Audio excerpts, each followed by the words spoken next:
네, 오늘 하나님께서 주시는 말씀은 데살로니가전서 1장 6절에서 10절까지의 말씀입니다. 오늘 하나님께서 주시는 말씀은 데살로니가전서 1장 6절에서 10절까지의 말씀입니다. 이 계시의 말씀을 제가 받들어 읽겠습니다. 또 너희는 많은 환난 가운데서 성령의 기쁨으로 말씀을 받아 우리와 주를 본받은 자가 되었으니 그러므로 너희가 마게도냐와 아가야에 있는 모든 믿는 자의 본이 되었느니라. 주의 말씀이 너희에게로부터 마게도냐와 아가야에만 들릴 뿐 아니라 하나님을 향하는 너희 믿음의 소문이 각 처에 퍼졌으므로 우리는 아무 말도 할 것이 없노라. 그들이 우리에 대하여 스스로 말하기를 우리가 어떻게 너희 가운데에 들어갔는지와 너희가 어떻게 우상을 버리고 하나님께로 돌아와서 살아계시고 참되신 하나님을 섬기는지와 또 죽은 자들 가운데서 다시 살리신 그의 아들이 하늘로부터 강림하실 것을 너희가 어떻게 기다리는지를 말하니 이는 장래의 노하심에서 우리를 건지시는 예수시니라. 아멘. 여러분 안녕하세요. 저는 실리콘밸리 아이처치를 섬기고 있는 이재근 목사입니다. 오늘 이렇게 특별히 함께 연합예배로 주님의 부활을 기뻐하고 또 찬미하며 우리의 믿음을 새롭게 다짐하는 시간을 맞이하게 된 것 참으로 감사하고요. 오늘 여러분과 제가 함께 나눌 말씀의 제목은 부활 그 처음 복음의 오늘입니다. 부활 그 처음 복음의 오늘입니다. 지난 한 해 동안 우리는 그 코비드 19으로 인해서 큰 변화, 또 어떤 사람은 혁명이라고까지 말하는 그 세월을 살아왔습니다.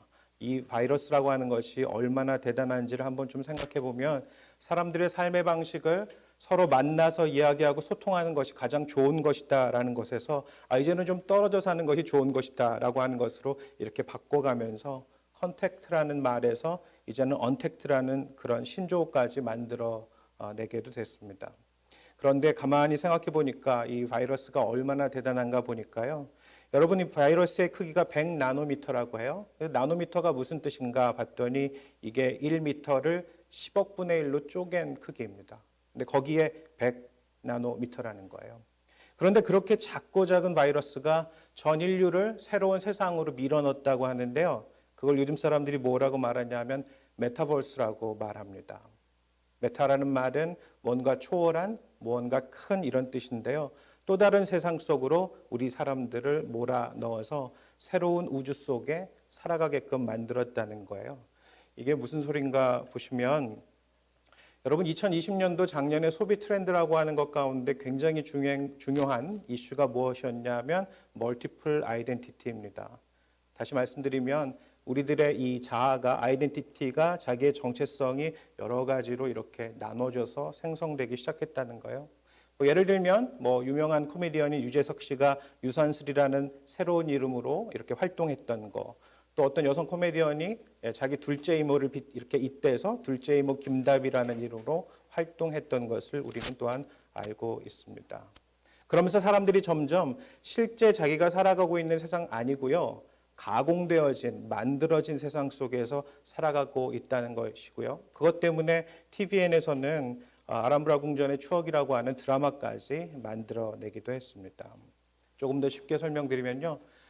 여기서는 이 지하철을 잘 타지 않지만 한국에서 예를 들어 지하철을 딱 타면 사람들이 다 고개 숙이고 뭐하고 있을까요? 스마트폰 보고 있습니다.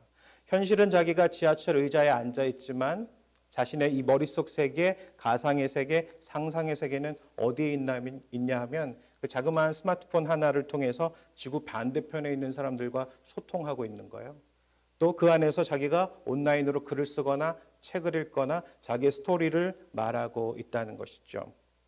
또 운동할 때도 마찬가지예요. 평소에 자기가 이렇게 바닥에 누워가지고 이렇게 슈퍼맨 자세라고 해서 양팔을 곧게 뻗고 두 다리를 이렇게 딱 이 배를 바닥에 대고 이렇게 드는 그런 운동을 하면 이 복근이 단단해진다고 하잖아요. 근데 이게 굉장히 지루하고 재미없는 운동인데 자기가 가상의 이 증강현실 렌즈를 끼고 이제 그 운동을 하잖아요. 그럼 마치 자기가 정말 슈퍼맨처럼 이 산호세 위를 날아다니는 그런 기분으로 그런 운동을 할 수 있다는 겁니다.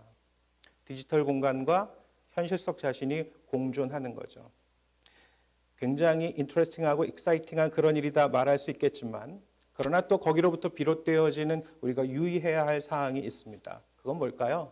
자신의 인격이, 자신의 자아가, 아이덴티티가 여러 가지로 분산되다 보니까 이 사람들 중에는 심지어 진짜 내가 누구지? 라고 하는 걸 까먹는 경우도 있다는 거예요.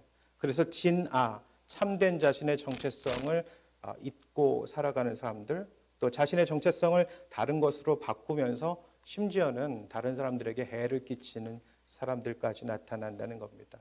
이렇듯 다양한 메타버스의 세계 속에서 우리가 다시 한번 붙잡아야 되는 것이 있다면 그래서 그건 나의 정체성이에요. 여러분, 그리스도인들에게 가장 중요한 정체성, 그리스도인들의 참된 진아는 무엇일까요? 그건 오늘 우리의 이 제목에 있습니다. 부활, 그 처음의 복음을 확인하고 붙잡고 있는 사람입니다. 이 제목을 가지고 함께 말씀을 나눌 때 저는 두 가지 주제를 먼저 한번 여러분들과 나누고 싶은데요. 제목으로부터 가져올 두 가지 주제는 첫 번째로는 처음 복음이에요. 그리고 두 번째는 오늘입니다. 제가 하나 여쭤볼게요. 1세기를 살았던 유대인이든 아니면 헬라 사람이든 간에 처음으로 예수에 관한 이야기를 들었다, 예수에 관한 그리스도의 복음을 들었다라고 했을 때 당시 사람들에게 가장 먼저 처음으로 제일 먼저 들려진 예수에 관한 이야기는 무엇이었을까요? 간단히 말해서 크리스마스였을까요? 아니면 부활이었을까요? 부활입니다. 복음서에 크리스마스부터 나오니까 예수님의 성탄 이야기가 먼저 사람들이 처음 예수에 관해 들었던 이야기라고 생각하실 수 있겠지만 그렇지 않습니다. 현실적으로 생각해 보세요. 로마 제국하에서 저 유대 땅에, 그것도 나사렛에서 왔던 한 청년의 이야기입니다. 누구도 관심 갖거나 들을 사람 없었어요. 근데 그 사람의 이야기가 갑자기 로켓처럼 팍 터져 나온 겁니다. 불꽃처럼 팍 퍼져 나온 겁니다. 뭐 때문에 그랬어요? 부활 때문입니다. 빈 무덤 때문입니다. 실제로 복음서의 기록 과정도 마가복음이 제일 먼저 쓰여졌는데 마가복음서에는 예수님의 탄생 이야기가 있어요? 없어요? 없습니다. 마가복음은 처음부터 끝까지 오직 예수 그리스도의 그 복음의 시작부터 해서 부활의 사건으로 딱 끝이 나는데 마가복음 역시도 사람들한테 전할 때 처음에 그 동기부여는 무엇이었다고요? 부활이었다고요. 이렇게 생각하시면 쉬워요.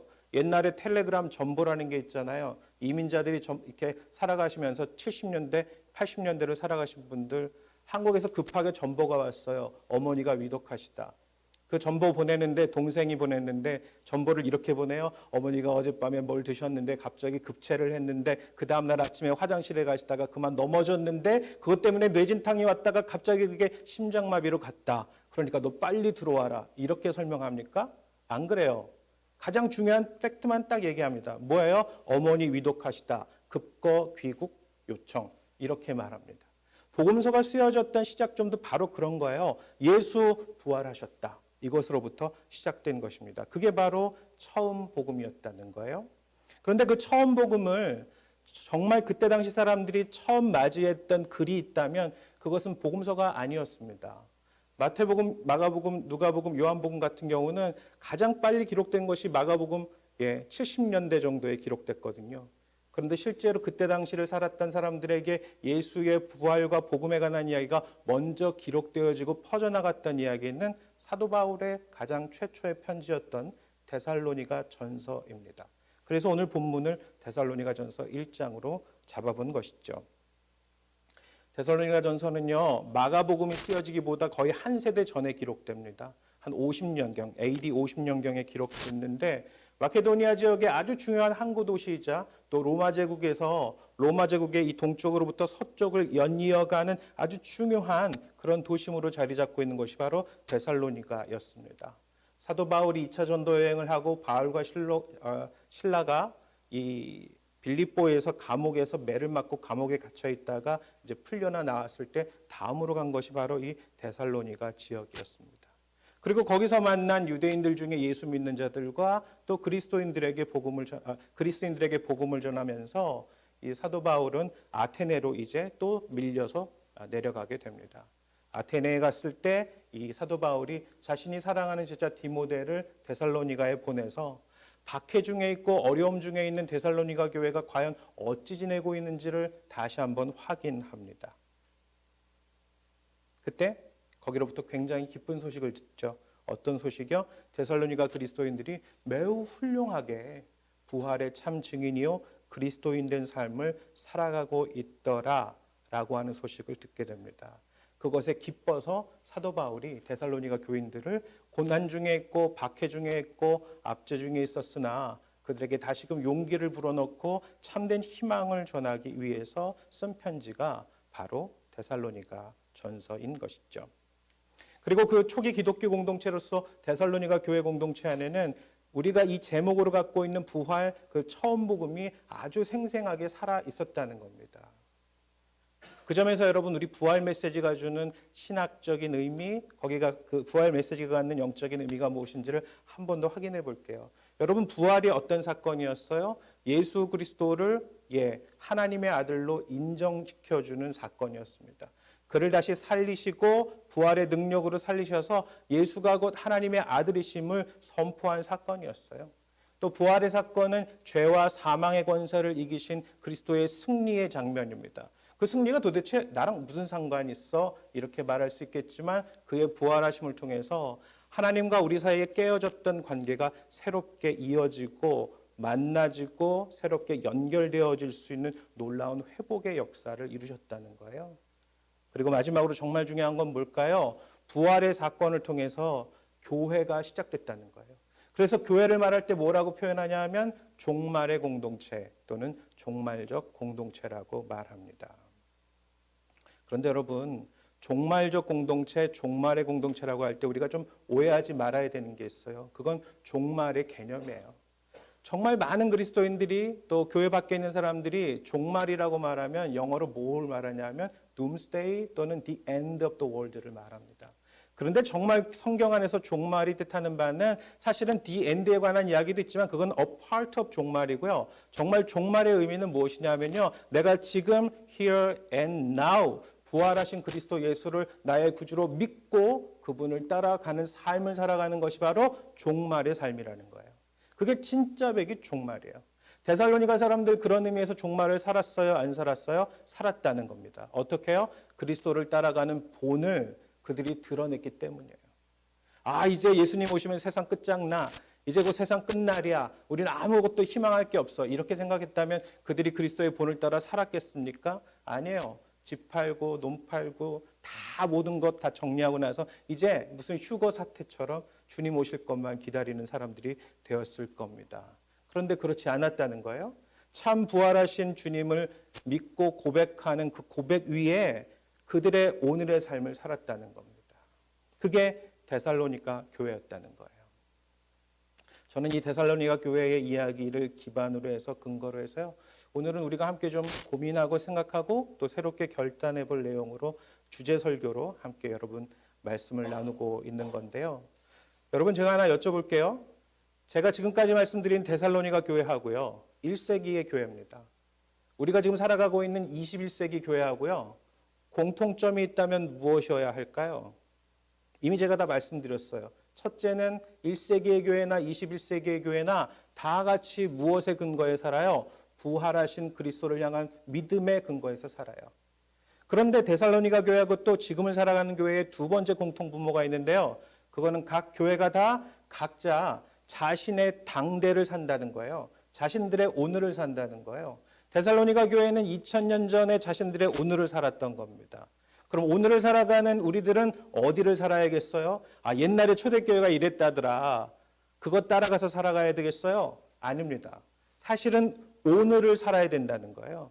21세기를 살아가는 우리들은 바로 오늘을 살아가는 교회가 되어야 된다는 겁니다. 그런 점에서 부활, 그 처음 복음의 오늘이라는 의미를 우리가 다시 한번 되새기면서 말씀 속으로 한 걸음 더 들어가 보겠습니다. 여러분, 부활 그 처음 복음을 붙잡고 오늘을 살아가는 교회 공동체가 되려면 우선 우리에게 필요한 마음가짐은 무엇이냐면요. 우리는 증인들의 공동체라고 하는 사실입니다. 말씀 한 군데 볼게요. 사도행전 2장 32절 말씀입니다. 이 예수를 하나님이 살리신지라 우리가 다 이 일의 증인이로다. 한 번 더요. 이 예수를 하나님이 살리신지라 우리가 다 이 일의 증인이로다. 아멘.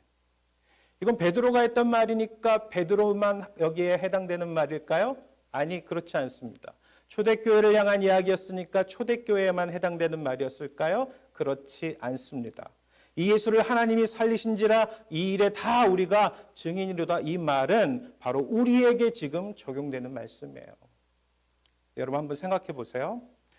무언가 중요한 일, 무언가 어려운 일에 대해서 다른 사람들이 그리 믿어주지 않을 것 같은 일에 대해서 증인이 된다. 쉬울까요? 어려울까요? 어렵습니다. 저 보스턴에 있을 때 되게 어려우신 분이 부탁을 해서 영어가 안 되시고 해서 저도 영어가 잘 안 되는 사람이지만 그분을 돕기 위해서 한번 법정에 가본 적이 있어요. 판사들 무섭습니다. 근데 그 사람들 앞에서 내가 이 사람에 대해서 나름의 증언을 해준다라고 하는 게 너무너무 두렵고 떨리는 일이더라고요. 정말 용기가 더 100배 필요했던 일입니다. 그런데 부활의 증인이 된다고요? 쉬운 일일까요? 어려운 일일까요? 우리가 말로는 부활의 증인이 된다 쉽게 말할 수 있지만 이거 굉장히 어려운 일입니다. 2000년 전으로 돌아가 보면 더 어려워요. 왜 그랬을까요? 부활의 첫 번째 주인공들이 누구였기 때문이에요? 부활의 첫 번째 증인들이 누구였기 때문이에요? 여성들이었기 때문입니다. 여성분들께 대단히 죄송하지만 2000년 전의 사회상 속에서 보면 여성들은 일반 법정에서도 증인의 역할을 하기 굉장히 어려웠던 시절이에요. 그런데 기독교 메시지에서 가장 중요한 사건인 부활의 사건에 대해서 이 성경과 복음서는 뭐라고 증언하고 있어요? 그 증언자들이 다 여성들이었다라고 말합니다. 첫 증언자들이요. 저 같으면 일부러라도 첫 증언자가 여자들이었으면 성경을 기록할 때 일부러라도 아니야, 막달라 마리아 대신 베드로를 넣는 게 좋을 것 같아. 역사적으로 볼 때 그게 더 나을 것 같아. 나중을 봐서라도 그게 더 좋지 않겠어? 이렇게 사람들을 살짝 설득했을지 모르겠지만 복음서의 이 기자들은 그걸 그대로 이야기합니다. 그러면서 우리에게 말하고 싶었던 게 있던 거예요. 뭘까요? 증인된 사람들의 조건이 있더라는 거예요. 어떤 조건이요? 겸손한 사람들요. 실제로 낮고 연약한 사람들요. 그리고 진실로 예수를 위해서 울 수 있었던 사람들이요. 3년 동안이나 따라다녔던 제자들의 행보는 어땠습니까? 예수님이 잡히고 십자가에 올라가시니까요.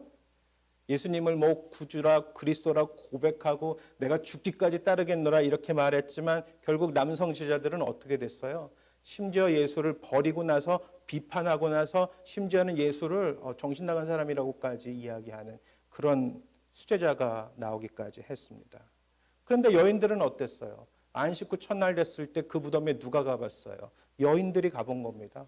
막달라 마리아가 가본 겁니다. 살로메가 가본 것입니다. 그리고 그 여인들이 본 것이 있어요. 증인되기 위해서. 첫 번째로요. 그게 뭐예요? 빈 무덤이었습니다.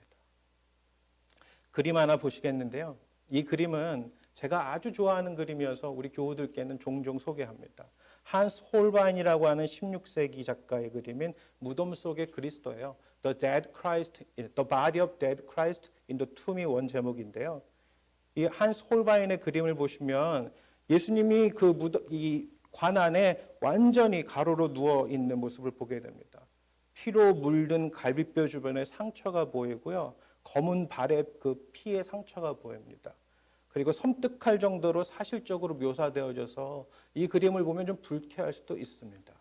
그런데 이 그림을 한번 잘 생각해 보면 이 그림이 그려졌을 당시가 16세기예요.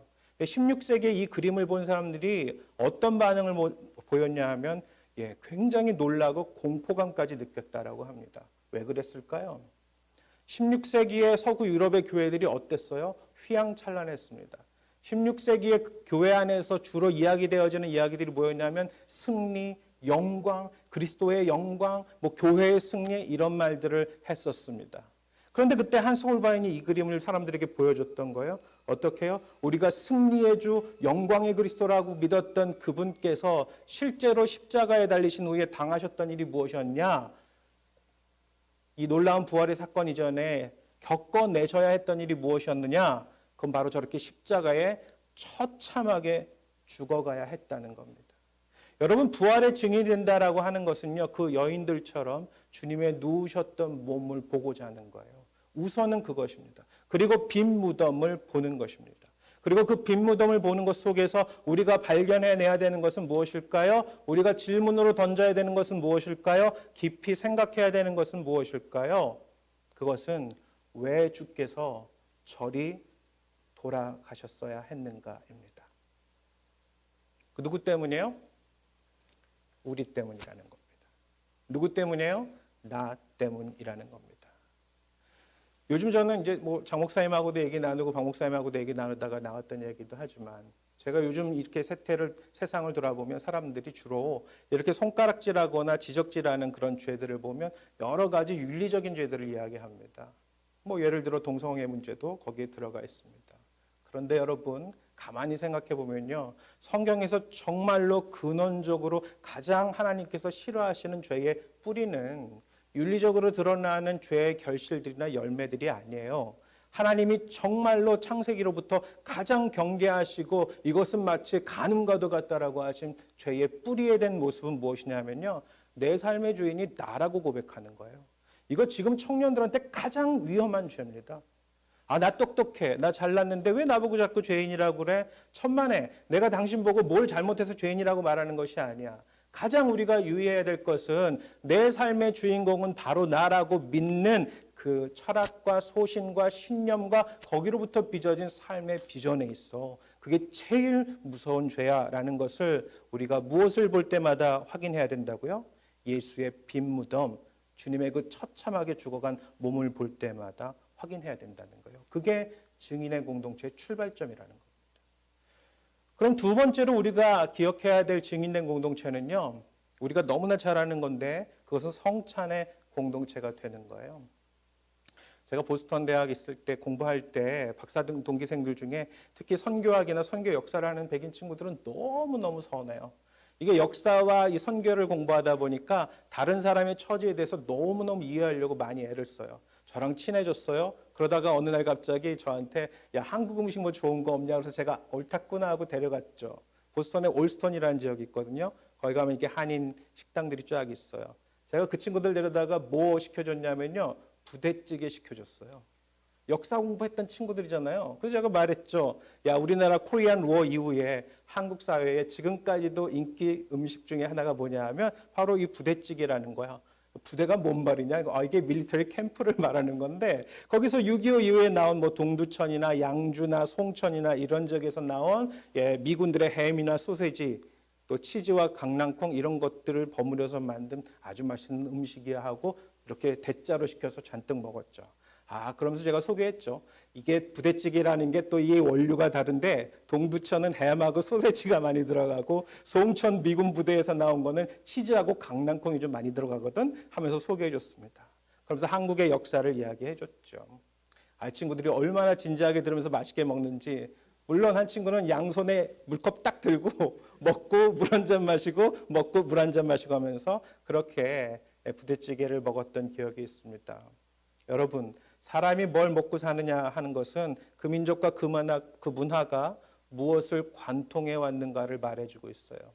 우리가 오늘도 할 거지만 그리스도인들이 그리스도의 몸과 피를 먹는다라고 하는 것은 뭘 관통하는 거예요? 주님의 죽으심과 주님의 부활하신 그 몸을 우리가 우리 안에 간직하고 있다는 겁니다. 그렇게 성찬과 예수 그리스도의 십자가 사건은 연결되어져 있는 거예요. 주님이 성찬하실 때 빵을 들으셨잖아요. 축사하셨잖아요. 떼어서 주셨잖아요. 그리고 우리에게 주셨잖아요. 그 십자가 사건과 똑같아요. 예수님이 십자가에 달리셨잖아요. 그리고 거기서 그 죽음의 의미를 말씀하셨잖아요. 그리고 거기서 찢기셨잖아요. 그리고 찢기신 몸이 우리에게 어떻게 됐어요? 구원의 역사로 나눠주신 거잖아요. 십자가와 성찬은 그리 연결된다는 겁니다. 제가 이렇게 성찬에 관한 이야기를 가만히 생각할 때 예전에 읽었던 한 칼럼의 내용을 하나 늘 인상 깊게 간직하고 있는데 여러분들에게 한번 좀 소개하고 싶어요. 함께 좀 보시겠습니다. 바스락, 입안에서 아버지가 씹혔다. 아버지. 그렇게 나에게 뼈와 살을 준 아버지는 또 내 뼈와 살이 되었다.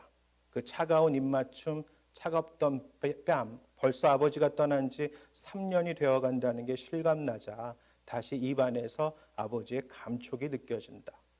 마지막 그 육신의 감촉이 우리의 마지막 접촉이 보드락.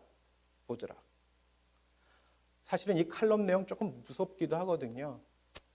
칼럼니스트 김현진이라고 하는 여성 칼럼니스트가 계신데 이분이 아버지에 대한 회상을 하면서 우리가 몸과 몸이 어떻게 기억되어지는가를 얘기했는데요. 아버지가 60 전에 갑자기 돌아가셨대요. 이제 그래서 아주 차가운 냉동고에 보관을 했는데 그때 아버지한테 마지막 키스를 했다는 거예요. 근데 그 차가운 기억 끝에 무엇이 있었냐 하면 아버지를 불구덩이 그 뜨거운 데 넣어서 아버지를 나중에 다 태워 없앤 다음에 뭐 남겨요? 뼈가루만 남기게 됐어요. 그 뼈가루를 이제 유골함에 제대로 모시기 전에 집에다가 살짝 조금의 뼈가루를 좀 모셔두기로 했대요. 그래서 그 뼈가루를 처음 가져왔다가 이제 다른 되게 좋은 이 유골함으로 옮기려고 하다 보니까 그 플라스틱 통에 들어있었던 뼈가루를 옮겼더니 플라스틱 통에 살짝 뭐가 남았겠어요? 뼈가루가 남았던 겁니다. 이거 어떡하지? 어떻게 했을까요? 물에 이렇게 헹궜대요. 헹구고 난 다음에 이거를 하수구에 버리지 않으니 아버지를 버리는 것 같고 이걸 어떻게 하면 좋지 하다가 애따 모르겠다고 마셔버렸대요. 그리고 한 말이 이거예요. 바스락 입안에서 아버지가 씹혔다. 그러면서 이렇게 말해요. 뼈가루를 하나씩 삼키면서 조금이라도 다시금 아버지와 가까워진 것 같다.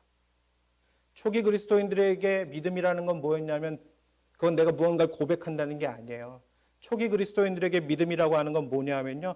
belonging 하는 거예요. 내가 어디에 속했냐 이거예요. 나는 주님 안에, 주님은 내 안에. 이것 딱 무슨 얘기예요? 성찬의 이야기입니다. 지금 우리가 증인된 삶을 살고 있느냐를 본다면 내 안에 그리스도 계시냐? 내가 그리스도 안에 계시냐? 우리가 성찬을 할 때마다 기억하는 사람들이 바로 부활, 오늘의 삶을 살아가는 사람들이라는 거고요.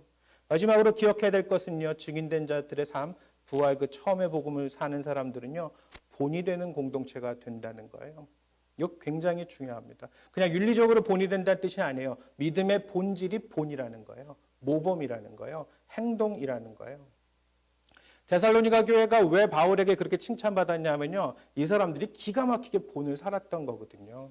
너희가 모든 믿는 자, 마케도니아와 아가야 지역에 있는 그러니까 전체 헬라 지역에 있는 모든 그리스도인들에게 무엇이 됐다고요? 본이 됐다고요.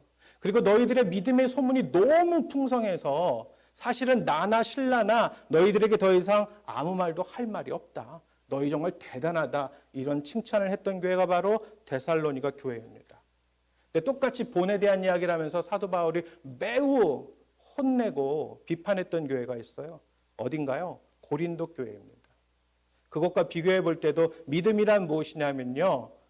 본을 보여준다라고 하는 겁니다. 그림 하나 보시겠는데요. 요한복음 20장 21절입니다. 예수님 말씀이시죠. 아버지께서 나를 보내신 것 같이 나도 너희를 보내노라. 요한복음에서 예수님이 부활하셨다라는 사건 그 이야기를 들었던 제자들인데 그 제자들이 마음이 어땠냐면 두려워서 떨고 있었습니다. 근데 그 두려워서 떨고 있는 그 제자들에게 예수님이 나타나셨어요. 특히 저 그림상에 보시면 누구한테 저러셨을까요? 야 가까이 와서 내 상처에 한번 손대봐. 확인해봐. 누구한테 그러셨어요? 의심 많은 도마에게 그러셨죠. 근데 도마만 의심이 있었어요? 제자들 다 똑같아요. 우리도 다 똑같아요. 그런데 그 주님이 우리에게 오셔서 뭘 보이셨다고요? 말씀한 게 아니라 본을 보이셨다고요. 어떻게요? 내가 어떻게 십자가에 죽었는가? 내 손과 내 옆구리를 확인해 보라라고요.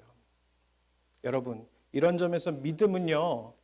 사도신경을 잘 외우고 사도신경에 있는 내용들을 내가 확실히 믿습니다라고 하는 것은 사실은 믿음이 아니에요. 그건 믿음의 고백이지. 진짜 백의 믿음은 순종과 동격입니다. 행함과 동격입니다. 따라서 우리가 부활 그 처음 복음을 살아가는 사람들의 믿음은요. 본을 보이며 살아가는 사람이라는 거예요. 지난주에 제가 우리 교우들과 나눴던 이야기인데요. 여러분 삭개오가 예수님 만나려고 이렇게 돌 무화과 나무 위에 올라가 있다가 예수님 만났잖아요. 주님이 뭐라 그랬냐면 이 집에 드디어 구원이 임했다 이렇게 말씀하셨잖아요. 왜 그랬어요? 삭개오가 이렇게 말했죠. 자기가 사람들에게 잘못해서 이렇게 걷어들인 것이 있으면 내 재산을 절반을 나눠서 가난한 사람들에게 주고 또 내가 함부로 토색한 것이 있으면 4배나 갚아주겠다 이렇게 말했잖아요. 여러분 그러면 그 장면이 삭개오에게 있어서 믿음의 완성이었나요? 아니면 믿음의 출발이었나요? 냉정하게 생각하면 그건 믿음의 출발이에요. 예수님이 하나님의 나라가 이 집에 구원이 이 집에 도래했다, arrived 했다라고 말했지 거기서 complete 됐다라고 말했나요? 아니에요. 성경에는 기록이 안 됐지만 우리가 상상해 볼 수 있어요. 과연 이 삭개오가 참 믿음의 사람이었는가 아니었는가는 그건 삭개오하고 나중에 하나님 몫이에요. 우리가 자꾸 믿음 생활할 때, 내가 예수를 이렇게 만났고, 내가 이렇게 예수님께로부터 충만한 은혜를 받았고 하는 그런 간증거리들이 넘쳐나요. 근데 여러분, 예수를 처음 믿어서 뜨거워지는 간증과 그 믿음의 이야기들은 믿음의 완성이 아니라 출발점이에요. 정말 믿음의 완성은 언제까지 가야 돼요? 하나님 앞에 서기까지 내 삶의 본이 나타나야 된다는 겁니다. 오늘의 이민교회나 한국교회나 특히 미국교회도 마찬가지예요. 코로나19 상황, 코비드-19 상황 속에서 얼마나 교회들이 교회답지 못한 모습을 보였는가를 우리는 좀 반성해 봐야 합니다. 나 예수 믿어. 예수 믿으면 나중에 천당 가. 나 예수 믿어. 나중에 우리 자식들이 잘 될 거야. 나 예수 믿어. 그러면 나는 지저스 블러드로 커버드 됐기 때문에 나는 안 죽을 거야. 마스크 안 써도 돼. 이게 과연 그리스도인들의 모습이었겠느냐? 그렇지 않다는 거예요.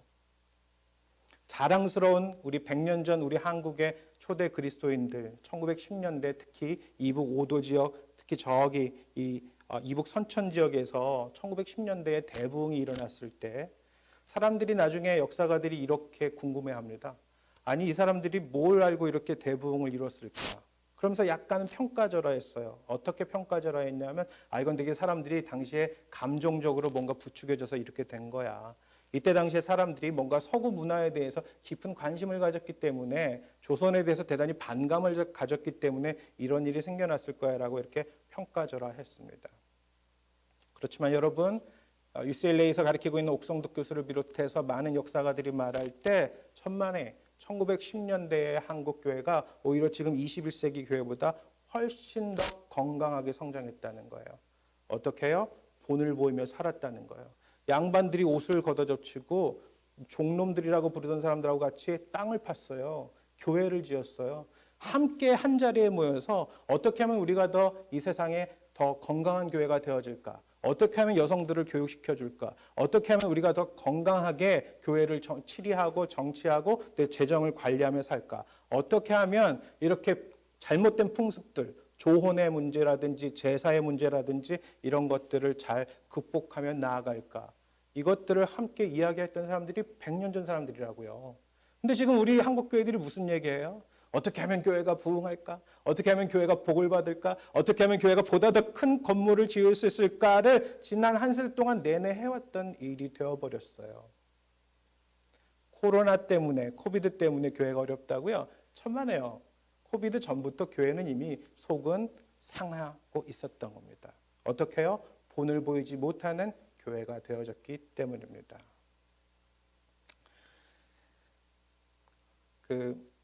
김영봉 목사님께서 오래전에 사귐의 기도라는 책을 쓰셨는데 오늘날 교회를 위해서 마지막으로 나누고 싶은 얘기로 이분이 하신 통성기도에 대한 이야기를 하고 좀 나누고 싶어요.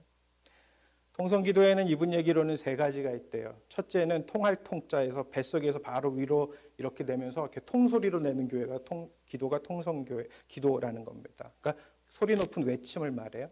또 하나의 통성기도는 아플 통자를 써서 아픔의 소리라는 거예요. 그리고 또 하나의 통성기도는 거느리를 통해 가지고 하나로 온전히 합해서 소리내는 기도가 바로 통성기도라는 겁니다. 이것에 대해서 기가 막히게 이야기하는 미국의 발터 브루거만이라고 하는 구약학 선생님이 계신데 이분이 뭐라고 말했는지 아세요?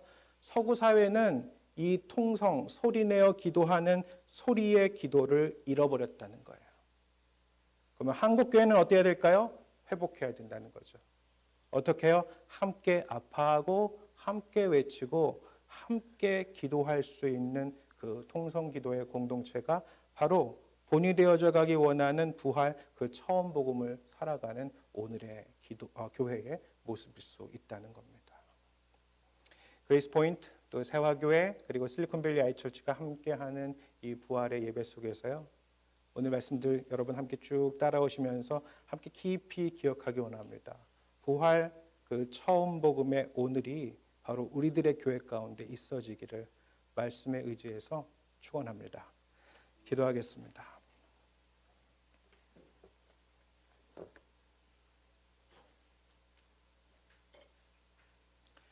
주님, 오늘도 우리가 말씀 가운데 거하게 하심을 감사합니다. 부활 그 처음 복음을 잊지 않게 하시고 회복하게 하시고 그 부활의 복음 위에 서게 하소서. 또한 그 부활의 복음을 붙잡고 오늘을 살아가서 오늘 주님의 나라를 온전히 전하는 교회 되게 하시기를 예수님의 이름으로 기도합니다. 아멘.